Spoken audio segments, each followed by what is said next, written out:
A deadly Boeing crash.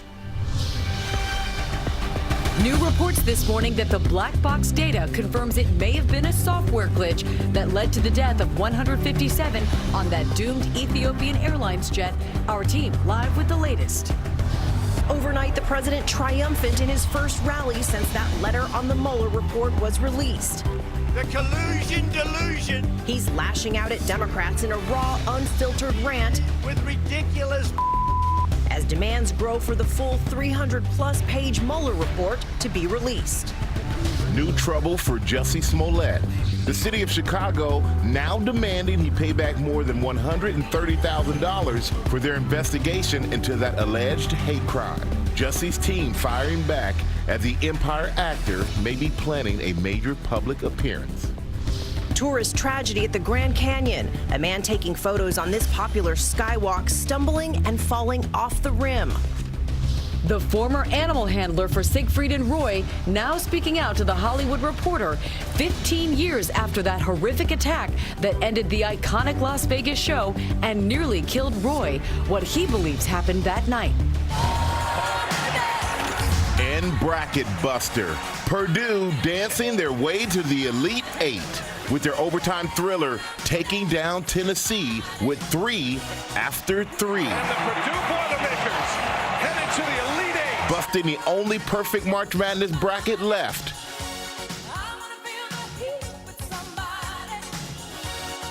Live in Times Square, this is Good Morning America. Good morning, America. It's great to have you with us on this Friday morning. And what a game last night. What a game. But there was a foul call right before the buzzer that's getting a lot of reaction this morning, and not to mention outrage from Tennessee fans. So was it really a foul? I saw TJ in the hallway. TJ's here early. He's fired up to talk about that. He will be weighing in on that for sure. Oh, yeah. But first, we begin with that breaking news. And the Boeing investigation reports this morning that the black box data from that Ethiopian Airlines crash reveals a safety system was incorrectly activated. That's the same thing that happened on that failed Lion Air flight. And ABC's David Curley starts us off with the very latest on these new developments. Good morning, David. Morning, Amy. One aviation source telling ABC News that there is a true link between these two 737 MAX crashes. A safety system activated that puts the jet in a nose dive, which the pilots cannot recover from. The news first reported in the Wall Street Journal. The wreckage and black boxes from the Ethiopian Airlines crash revealing this morning that those pilots, too, fought that safety system and lost. One aviation source telling ABC News that the Boeing 737 MAX's anti-stall system did activate before the Ethiopian Airlines plane nosedived into the ground. That system, known as MCAS, now implicated in both the Lion Air crash last October and now Ethiopian Airlines as well. Those two crashes claiming 346 lives in all.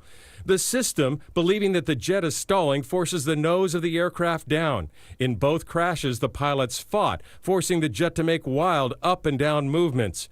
Boeing is developing a software update, changing the way that safety system is triggered and making it easier for pilots to recover control. On Wednesday, Boeing demonstrated that software to airlines and customers. American Airlines top pilot says it will make the jet even safer. The enhancements that have been put forward are going to be address the issues that have been at hand. And I think that it'll be a safe operation, and it'll be with confidence as well. That software is expected to be certified by the FAA next week. But at least American Airlines says it could be 2 more weeks before the pilots and the jets return to the skies.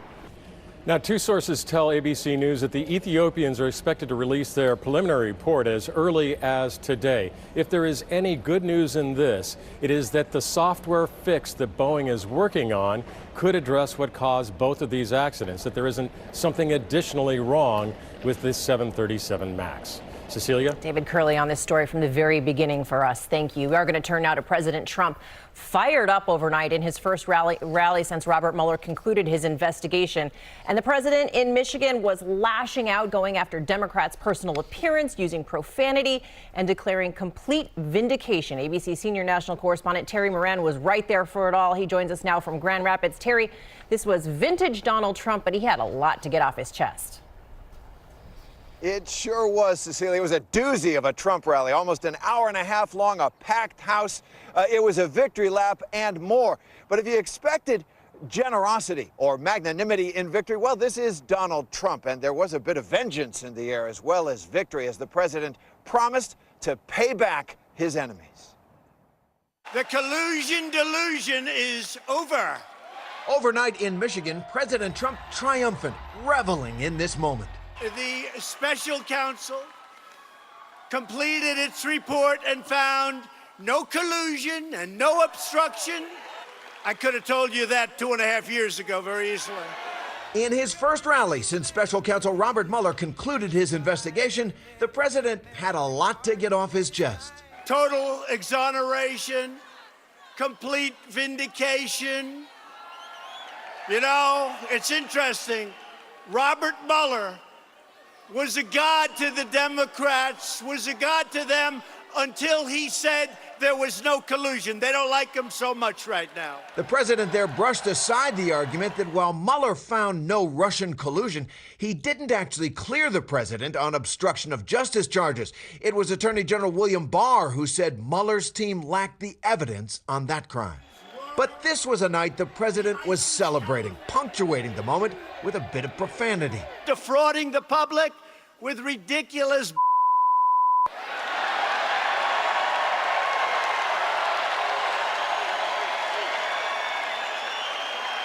partisan investigations. And tearing into Democrats who pushed the probe, like House Intelligence Committee Chairman Adam Schiff. Little pencil neck Adam Schiff. He's got the smallest, thinnest neck I've ever seen. Sick, sick. These are sick people. Again and again, Trump gleefully rubbed it all in on his critics, and for good measure, he argued they shouldn't be called elite anymore. He and his legions of MAGA supporters should. They're the elite, I'm not. Well, I have a better education than them. I'm smarter than them. I went to the best schools, they didn't. Much more beautiful house, much more beautiful apartment, much more beautiful everything. Well, that is Donald Trump. It was quite a night. There may be another chapter in this Mueller investigation, though. We've learned that that full Mueller report is more than 300 pages long, and Democrats are demanding that it be released. But it's interesting, nearly everyone I talked to at that Trump rally, they want it released, too. Yeah, that was surprising to hear, Terry. Some of those supporters saying they want to see it out there. Let's turn to another controversy in Washington right now, this funding for the Special Olympics. After the Trump administration had proposed cutting millions for the program, President Trump now says they're not actually going to make the cuts. He backed down. This is an interesting sort of post-Mueller situation. No longer is the news cycle completely dominated by the drama of the investigation. So this is a cut that the president had proposed in previous budgets to zero out, kill all federal funding for Special Olympics. This time people noticed, and he backed down. Cecilia? Yeah, after outrage on both sides. Okay, Terry Moran, thank you. Michael? All right, Cecilia. The president also took on Jussie Smollett, who's facing new trouble this morning. The city of Chicago is demanding more than $130,000 in reimbursement for its investigation of that alleged hate crime. ABC's Adrian Bankert is in Los Angeles, where the star is now. And Adrian, Smollett could make a major public appearance this weekend. Good morning. Good morning to you too, Michael. Yes, he may indeed be here at the Dolby Theater in Hollywood for this weekend's NAACP Image Awards. If he's here, it could be more intensity or just an intermission in the continuing saga between the actor and the city of Chicago. Welcome back to LA, Jussie. Jussie Smollett now faces the public. Jussie, anything you want to say to your fans, Jussie? Fans already know how much I love them. With a new call for accountability, arriving at Los Angeles International Airport yesterday after prosecutors dropped all 16 felony counts, despite what Chicago police call a staged attack. Sometimes you feel insecure. There are rumors the Empire star is in LA to attend the NAACP Image Awards, nominated for Outstanding Supporting Actor in a Drama Series for his role on the hit show But back in Chicago, a far cry from the red carpet. The FBI now wants to know why Cook County prosecutors decided not to try the case in court. Our office handles cases like this, class 4 felonies, disorderly conduct, in this way often. At his rally overnight, the president jumping into the controversy, slamming the decision to drop charges. That's a terrible situation. That's an embarrassment not only to Chicago, that is an embarrassment to our country, what took place there. Smollett is now being served this bombshell letter from the city of Chicago demanding repayment for the cost of looking into the alleged hate crime, which they say totals more than $130,000. They write over 24 detectives and police officers participated in the investigation, ultimately spending weeks in investigating your false claims, including a substantial number of overtime hours. Given that he doesn't feel any sense of contrition and remorse, my recommendation is when he writes the check, in the memo section, he can put the word, "I'm accountable," for the hoax. The city threatens to follow through with prosecuting Smollett for what they're calling his false police report. But the actor's team is firing back. They write in a statement, it is the mayor and the police chief who owe him an apology for dragging an innocent man's character through the mud. Jussie has paid enough.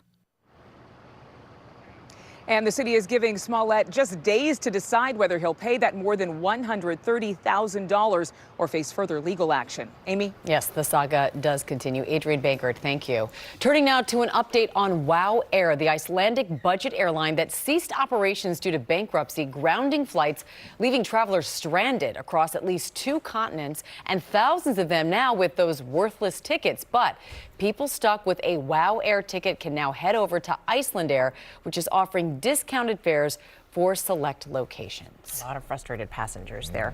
Also this morning, there are new developments in that Grand Canyon accident. Authorities have now confirmed that a tourist died stumbling over the edge of Eagle Point's Skywalk Rim while trying to take pictures. He fell 1,000 feet below. His body has now been recovered. The man is from Hong Kong, but his identity has not yet been released. Sad and tragic. And now we're going to go to the growing outrage over the death of that 5th grader following a fight with a classmate at school. A vigil was held overnight, and now this morning, questions are growing about that school's policies. ABC's Steve Osensami has the latest. This is ridiculous. This is ridiculous. Parents demanding answers from their school board didn't get any and walked out angry. They waited for 2 hours for y'all, and that's all you have to say? They're upset and afraid because of the death of Renaya Wright, who was left unconscious after a fight at this elementary school on Monday and died on Wednesday. School officials here, about an hour west of Charleston, say they won't explain what happened until the investigations are complete. Due to the ongoing investigation and the student privacy laws, we cannot share specific details at this time. Concerned families held a vigil for the girl overnight. Her parents are planning her funeral. Police say the fight on Monday didn't involve any weapon, but still left the girl unresponsive. Just be patient with us, and I guarantee you things will come to fruition. Parents tonight tell us that teachers here are discouraged from breaking up school fights because they fear being sued if a teacher ends up hurting a student. It's a system put in place where they can't break up fights, but that should be high school. You have little kids. It's not clear who was fighting and how the fight started. The memorial for this little girl continues to grow. One other thing, Amy, I'm hearing from teachers online who say their concerns about breaking up fights aren't just about lawsuits, but they're also worried about getting hurt themselves. Amy? Wow, so much sadness in that story. Steve Osensami, thank you so much. Now to new developments. In the college admissions scandal, some of the 33 parents accused of paying bribes to get their children into elite schools will appear in a Boston courtroom this morning. And ABC's Whit Johnson has that story. Mr. Meredith, you have a message for your former players. This morning, the week-long revolving door of defendants continues in the nationwide college admissions scandal, facing the public and a Boston judge for the first time. All accused of paying enormous bribes to cheat their children into high-ranking colleges. Among them, celebrity actresses Felicity Huffman and Lori Loughlin. But today, a different group of wealthy parents descending on the Boston courthouse, including the former executive of the company that invented Hot Pockets. Hot Pockets! Michelle Janavs, accused of paying $100,000 in bribes. Another parent, vineyard owner Augustine Junias Jr., allegedly submitting this photo in his daughter's application to USC, showing someone else playing water polo. And Margie Clapper, co-founder of jewelry business M&M Bling, allegedly paying $15,000 to rig her son's ACT exam. All of the parents accused of paying Rick Singer, the alleged mastermind of the scam, who raked in more than $25 million over several years, eventually cooperating with authorities. Earlier this week, 12 defendants pleaded not guilty. Next week, another group of parents are coming here to Boston, including actresses Felicity Huffman and Lori Loughlin. Michael? All right, thank you so much, Whit. A lot more to come with that. And now to the Sweet 16. It's not so sweet for the man with the perfect bracket because it was busted overnight when Purdue shocked Tennessee in overtime. ABC's TJ Holmes is here with that. How you feeling, man? First time in history anybody had gotten that far with the perfect bracket out of tens of millions. He got the first 48 games right. All he had to do last night was get 4 right. He was only 2 for 2 last night. And one of the games he missed was an absolute classic that included controversy. The most perfect bracket in history has come crashing down. Greg Nigel traveled from home in Columbus, Ohio, to Anaheim to watch his beloved Michigan Wolverines, but it was in Louisville where his bracket officially went bust. And the Purdue Boilermakers headed to the Elite Eight. Tennessee lost to Purdue in a back-and-forth overtime classic. Nigel had the Volunteers moving on to the Elite Eight. His bracket was the last one standing out of tens of millions, the first to make it into the Sweet 16 with an unblemished record, but no more. Purdue star Carson Edward is the first to have 4 consecutive 25-point games in the tournament since a young Steph Curry did it with Davidson. This was Edward's reaction when he found out. As for the Michigan men, they had the lowest scoring half in school history in losing to Texas Tech 63-44. Here he comes again with a jackhammer. 1 seed Gonzaga taking out Florida State in a rematch of last year's Sweet 16 matchup where the Zags lost to the Seminoles. Gonzaga is a winner. And the last possible Cinderella story of the tournament is officially over. Number 12 seed Oregon and number 1 seed Virginia were neck and neck all night until Virginia finally got the win, ending Oregon's 10-game winning streak. But let's show you the play everybody's talking about. Twitter went crazy, as Twitter often does, at the end of that Purdue Tennessee game. That call on Lamont Turner. He's trying to challenge the shot. 2.7 seconds left, and it appears he bumped. Now, Lamont said he's been complaining all night that this guy's kicking his leg out. So it's not my fault. He's kicking his leg out, and I'm running into it. But the coach, actually, of Tennessee said, you know what? That was a foul. He bumped him with his hip on the torso. You hate for it to end like that, but that allowed them to go into overtime, and Purdue won that game. If you say it's the right call, I trust it's the right call. Yeah. It was the right call. You know, you were complaining that there weren't any Cinderella stories yesterday. Was I complaining? Yeah, Is that the word we want to go with? Yeah, that's what I've chosen that word, TJ. It's your fault. All right, thank you. You got it. Also this morning, the former animal handler for the Las Vegas icon, Siegfried and Roy, is now speaking out to the Hollywood Reporter about the attack that ended the show and what he believes really happened. And the decision over the hit song that's hitting a sour note. Why Billboard says the popular hit Old Town Road isn't actually country music after all. What? They say. But first, let's go back over to Ginger. Yes, and the spring snow melt is on, and of course, flooding still a big issue. The Minnesota River still rising in places, and now that new storm, which is already leaving snow in Salt Lake City this morning, it will bring snow all the way to the northeast by this end of the weekend. Your local weather in 30 seconds. First, though, the weekend getaway is sponsored by Pronamel. What patients don't realize is what they eat and drink is likely acidic, and then what's happening is the weakening of enamel. Now is the perfect time for a toothpaste like the new Pronamel Repair. This toothpaste takes it to the next level. It takes minerals and it drives it deep into the tooth surface so that we can actively help repair weakened enamel. I do think dentists are going to want to recommend the new Pronamel Repair toothpaste. Such an easy answer, and it will do exactly what their patients need. Great weather to get out this weekend. It starts with today, a mild start. Temperatures in the upper 40s to around 50 degrees. We'll get up to 60 by late morning, and then your lower to mid 70s for the afternoon. Again, just some passing clouds, a mixture of clouds and sunshine for today. We'll throw in the wind tomorrow, a warm southwesterly breeze, but we'll take it up to 76. Also still dry, and then showers. Look for those showers early Sunday morning. High temperature of 59 degrees, but turning a bit breezy as well. Monday's high 52. Stay with us.